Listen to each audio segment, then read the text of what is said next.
Ladies and gentlemen, boys and girls, welcome to Soul Food Poetry Night. Thank you.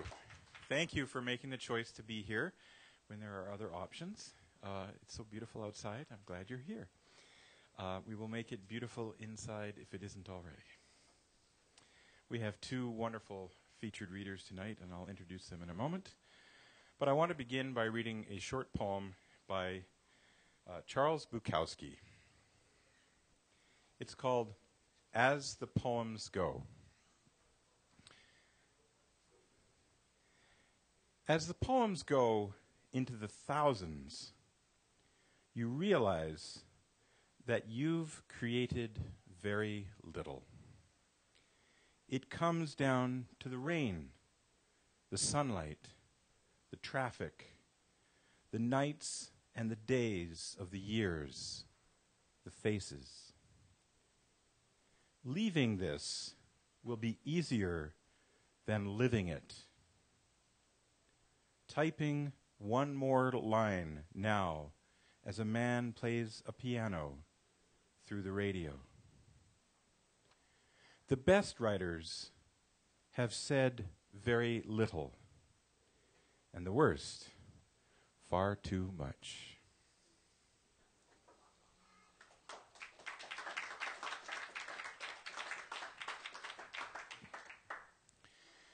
I didn't introduce myself. I'm Michael Dillon Welch, and together with Tanya MacDonald, we curate this monthly series, and we'd be happy to have you back.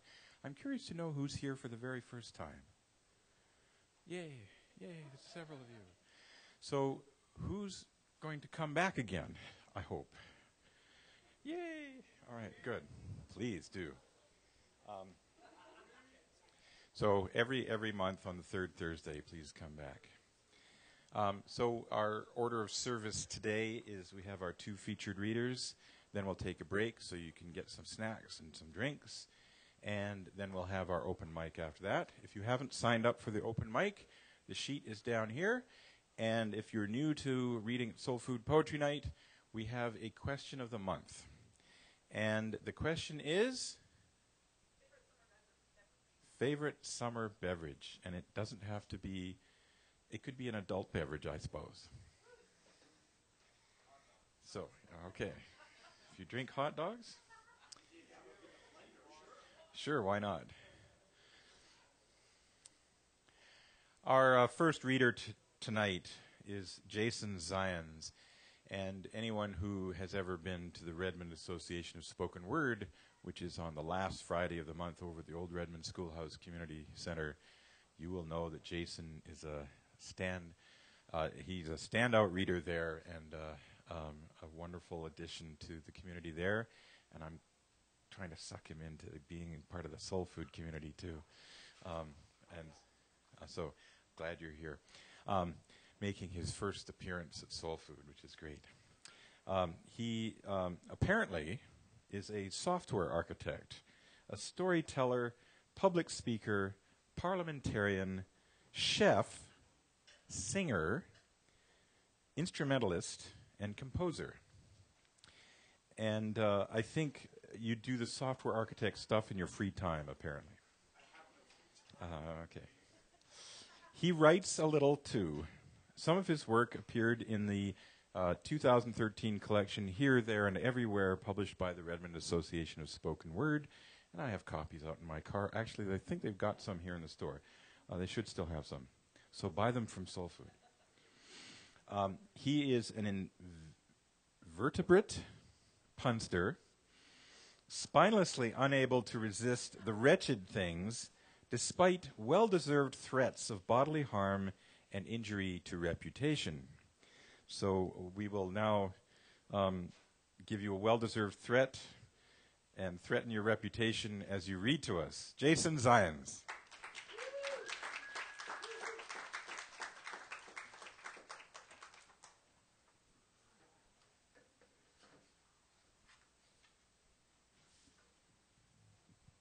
Help wanted, just not yours. I guess I've been too indirect. Your conversational sleight of hand has failed to misdirect my attention from what is most important here and now. don't need to see your resume to know you just got out of cooking school. I know you haven't earned the title chef, despite the fact I cannot see your knives are shiny in their spotless roll. I see your hands are all wrong. Unburned fingers, scarless palms, your knuckles in alignment, all unswollen like they were when you were born. I'm sure you can answer my interview questions and sketch out an elegant program design on the whiteboard that occupies all of one wall in the otherwise hardware-filled cubicle I call my office. But take it from me, I just do not need to see how the ink on your transcript still glistens and smears when I state confidently that you're just a noob. You got the wrong hands. No coffee stains or nicotine, no stink of Mountain Dew or Jolt, no orange residue of Cheetos, nor black and blue of dry eraser marker dust. Your fingers don't really know where the tilde or percent sign lurk, and they still stop for directions when looking for the home row. You don't play jazz on the piano or a sax. You ain't got the hands for that, little man. They ain't gnarled from half a day every day playing. They ain't been broke punching some lousy drunk-ass non-tipping dipstick stuck an unwanted hand up the skirt of the waitress who floated you your last beer last night. And they certainly show no signs of hauling anvil cases and amplifiers, both of which, as any major dude will tell you, have a marked preference for biting the flesh and blood of hands that have been someplace. Now, I'm sure that Johnson & Wales, UC Berkeley, and the Berkeley School have taught you well. And someday you'll be useful. But your pristine and unblemished hands are the wrong hands, and they are not the helping hands I am looking for. Is that sufficiently direct? Or do I need to show you again, but slower?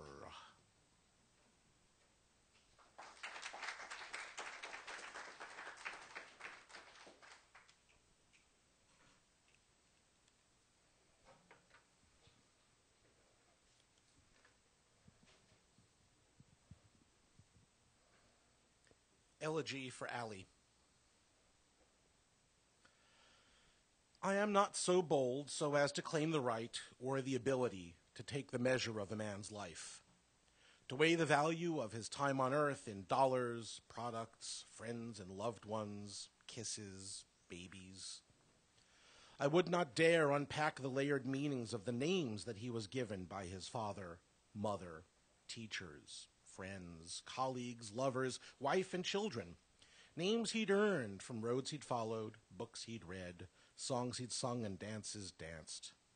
So many names, like those each person gets from places lived, sunsets seen, sins and sacrifices, enemies and loves, condensed, compressed, encoded, multivalent, unchanging, and inconstant. I can try to measure his death, though. I can measure it in hours of doctor time, inches of stacked medical records, millirems of radiation for brain scans and full-body MRIs, pounds of merciless, pitiless weight loss, nights of ER visits, number of trial medications, years since diagnosis. I can count friendships abandoned a morning, raging arguments over nothing at all, missed motorcycle rides on crisp fall mornings, Saturdays when synagogue was just too tall a mountain, nights when the need to see events he would not live to see tortured him beyond all reason. Sand slipping through his fingers, all the faster when he'd tighten his grip. And I can talk about the end. Taken by a cancer so mindlessly voracious as to steal his breath by wrapping itself round his nerves and squeezing them until his tortured body quaked and spasmed, then finally asserted its need for air, nearly tearing his diaphragm in panicked demand. In the only sunny hour of a cold and rainy, iris-blooming, cherry-blossomed, blotchy day, after weeks of pain that morphine couldn't blot away, when the only hunger he'd sense was that of the cancer for anything not itself, he conjured up a cloak of dignity to replace what physical debility destroyed. He said his last goodbyes, crammed on the headphones, cranked up the AC/DC loud, and then, with racked and ruined body, performed the final exercise in his life by choosing when to die and how and why.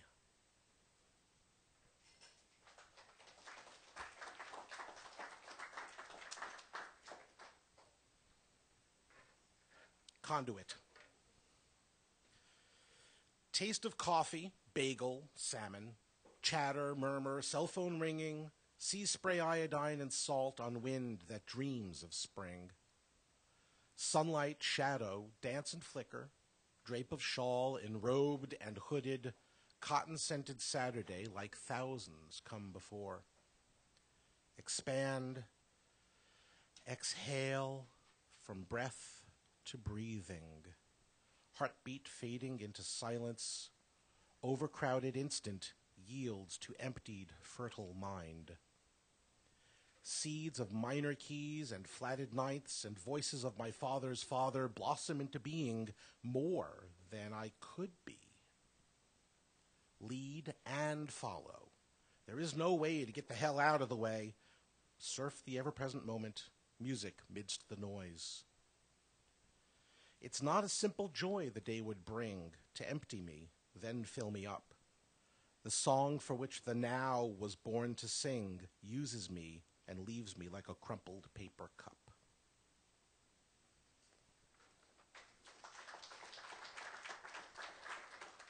When I was sorting through material to decide what I was going to read tonight, I realized that for a guy who's only been here 15 years, the weather is a really important part of what I write. My wife tells me it's way more than this, but in the span of 4 minutes, I came across 2 sonnets and a roundel on the subject of the weather. That was like in 4 minutes just flicking through things. She says there's way more. A sad sonnet.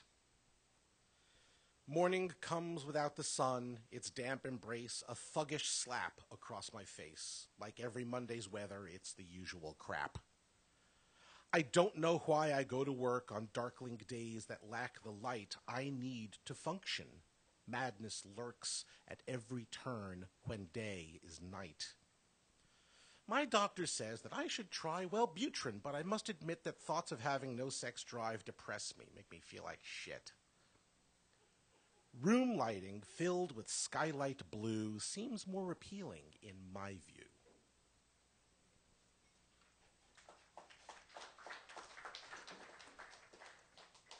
Roundel Weather Report. The sky is rain-filled, cloudy, wet. The chilly air doth cause me pain. The dumbest loser knows to bet the sky is rain. Unwitting winter shall remain. 'Twas winter that I'd fain forget, and heat within me would constrain. You tore my heart out sans regret. Our love's life's blood poured down the drain. It's been a year, it's May, and yet the sky is rain.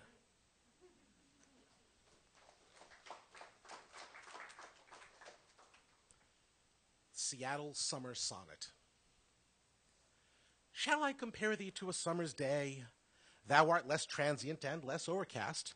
Chill rains do soak the mossy growth of May, and August's warmth has seldom proved to last. This northwest sky presents a face so blue that hearts are torn asunder by her face. Her fickle winds to reason's course won't hew, though wizards would their winding path fain trace. But all of summer's brightness quickly'd fade, did thee but smile, or merely quirk a grin. And all those sweetly scented days I'd trade to wrap a single night with thee therein. So long as in this soggy land I be, my port in stormy weather's found in thee.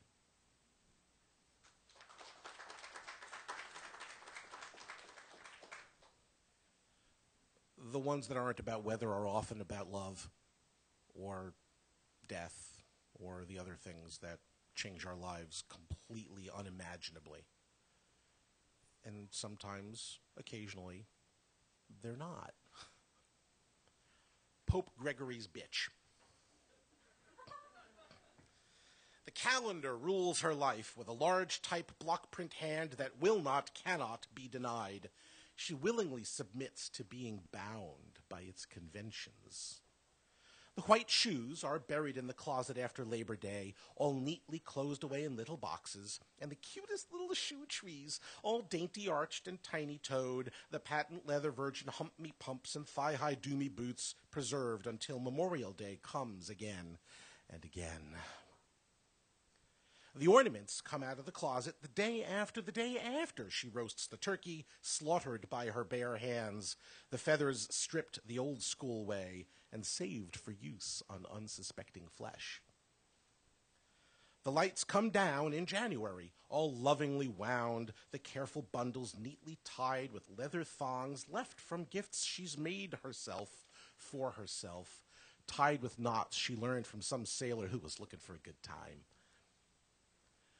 The capri pants and halter tops, all pert and perky, trim and taut, populate the dresser drawers and paint her unfoundationed skin with 5% latex come that April Sunday when the cotton candy ragtop Cadillac emerges like some Leviathan sperm whale for the ritual drive up the coast with her top down in the ever-present rain the calendar has sworn will cease to fall any day now.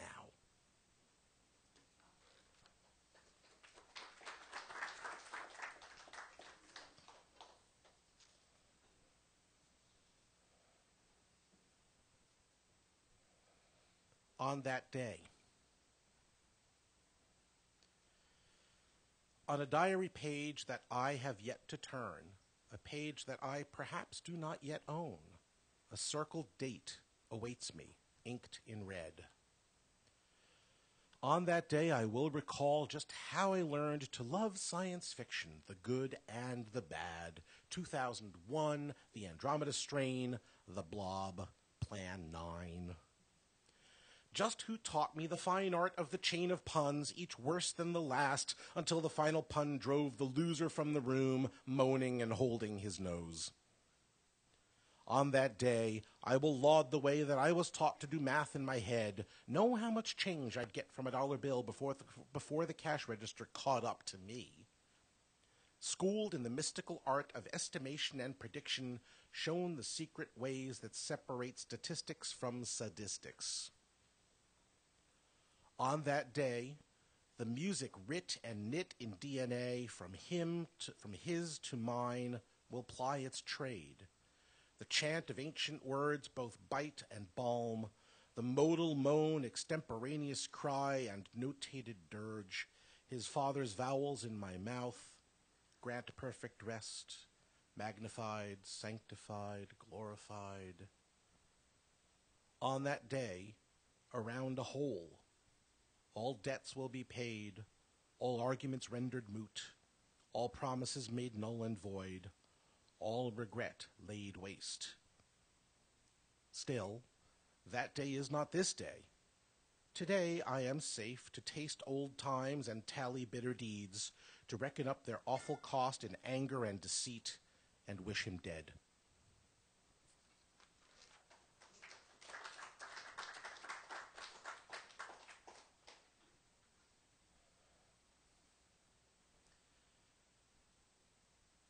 Symphony of the Unbegun. Unabashedly unruly, long-denied desire is best kept on the leash. Slip chain collar, choking back unsettling words. Should Havoc's cry somehow let fly, I'd dare make war against your treasured and defended bulwarks. Breathe, stroke, taste, heat. Inhale, texture, suckle, dampness, aroma, curvature, dentition, tumescence. I'd whisper, and be whispered to, hear your lies that hide your truths, returning each in kind, until I held your kernel in my hand and showed you what I saw. I'd play your body like a cello, ringing from your voice dynamic marks from piano to fortissimo, each articulation from legato to staccato, arco, pizzicato. Largo, then allegro manon troppo, ambiant prestissimo, intimo, gaudioso, gustoso, gemendo, fuocoso, fermata. Tranquillo, sognando teneramente, dolce aspirando. Da capo, con variazioni. I'd be there every night for a long-term engagement, no set closing date. But if you wanted to, I'd take that show on the road, see the world through the window of my hotel room, and not bemoan my fate.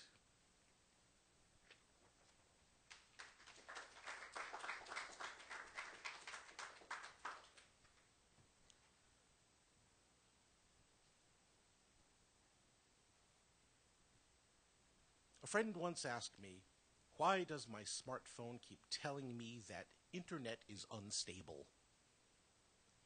It's a little embarrassing. See, software developers sometimes have to arrange for programs to discard what would normally be displayed or output on a screen someplace. You know, you do a Google search, and it shows you the first 15 of 672,118 matching documents. And you click on the third link, because you're never lucky that way, right? And you're done with the search? Well, all the information they gathered for your request has to go someplace. They arrange for these now unneeded bits to go to what we highly educated computer scientists call the bit bucket. And most people think that cute phrase is a metaphor. They're wrong. In point of fact, the planetary bit bucket is a large complex of computer storage systems in an old indoor parking garage in Hoboken, New Jersey. Until the past few years, increases in storage capacity have kept up with the rate at which the bits were discarded. But sometime in 2011, the internet usage curve, which correlates strongly to the rate at which bits are sent to the bucket, crossed above the rate at which capacity could be added thereto. Most analysts attribute this to the horrible storm damage in Thailand a few years back, which put a serious crimp in global rotating memory manufacturing capacity and research and development. Weather. The embarrassing truth of the matter is the bit bucket is full, so crap is backing up on the intertubes and causing instability. Now you may say, whoa, time out. I did a Google search and I can't find a single mention of this fact. What? You really think the world's largest generator of useless bits, i.e. Google, is going to show you any evidence that it's been clogging the world's bit toilet and refusing to pay for a plumber or even a plunger? Don't even get me started on the horror show involved in cleaning up spilled O's and ones. Back in the old days, the bit bucket was full of punched-out chads from card and paper tape. In modern storage media, the bits themselves don't actually have any mass at all. They're actually just memories of being a 0 or a 1. It's kind of sad, actually. Just decaying, pathetic, heavy-drinking shadows of their former virtual selves. In case you've ever wondered why Hoboken smells the way it does, now you know.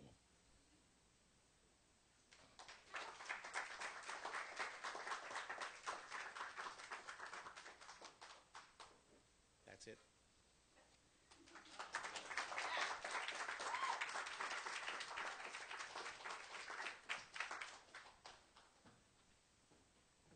Thank you so much, Jason. Now, what about Bing? Higher quality bits. Oh, okay. Our next reader is Alan Russell, and he is an old-timer at RASP as well, but we haven't seen much of him lately. So when Jason proposed Alan as his co-reader, I thought, oh, yay, we'll get him out of the woodwork, and we'll get to see him and hear him read. So I'm doubly glad for that. So glad to have you here. Alan, when he's not working on databases or herding his 3 young boys, writes poetry, fiction, personal essays, and humor, usually in the form of corporate memos. As a journalist, his news articles have been picked up by the Associated Press and NBC News, while his short fiction has appeared in several DAW fantasy and science fiction anthologies. And perhaps you can explain that to us later? I looked it up, but I won't spill the beans. A past curator and host for the Redmond Association of Spoken Word, he has won multiple awards for his poetry and performance. Although, to clarify, one of those awards was given in 1986, and the statute of limitations has probably run out on that one. Please welcome Alan Rossell.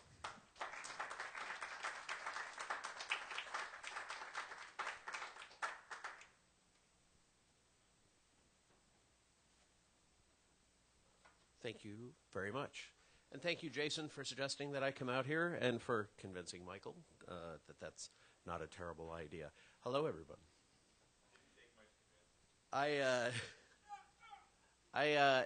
In honor of something that Jason just performed, I decided to rearrange my order here a little bit.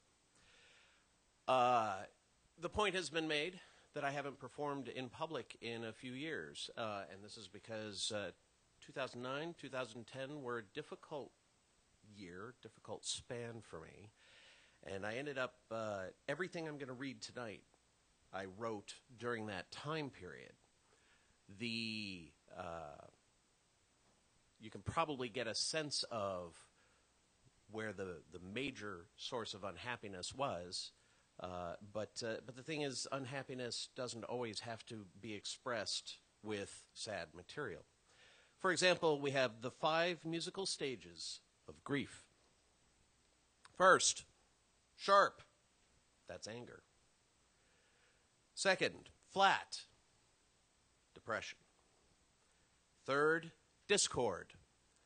That's denial and isolation. Fourth, pitch. Bargaining, of course. Fifth, fine. Acceptance. This is the end.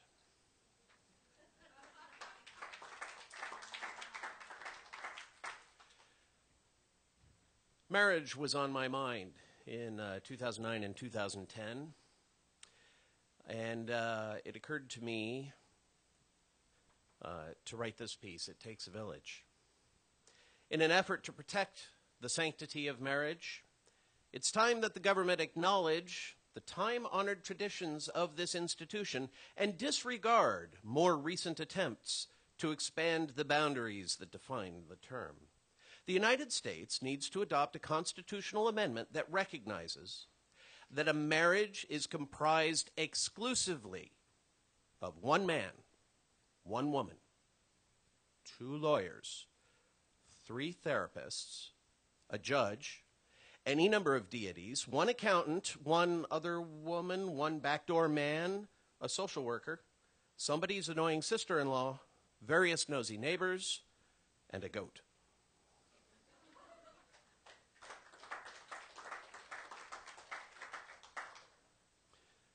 Despair chest? Saw this line on a fellow blogger's blog, Suzanne, who is, as far as I know, happily married. I was never into weddings. I can honestly say that I felt funerals were easier because they were done in a couple of hours and you didn't have to take sides when they were over. She talked about the phenomenon and on and on and on, about how many women seem to obsess over weddings as opposed to their marriage, to which I replied, in our own case, I don't think my soon-to-be ex-wife idealized the ceremony or the reception so much, but I do believe that she had getting married as the brass ring to grab for as opposed to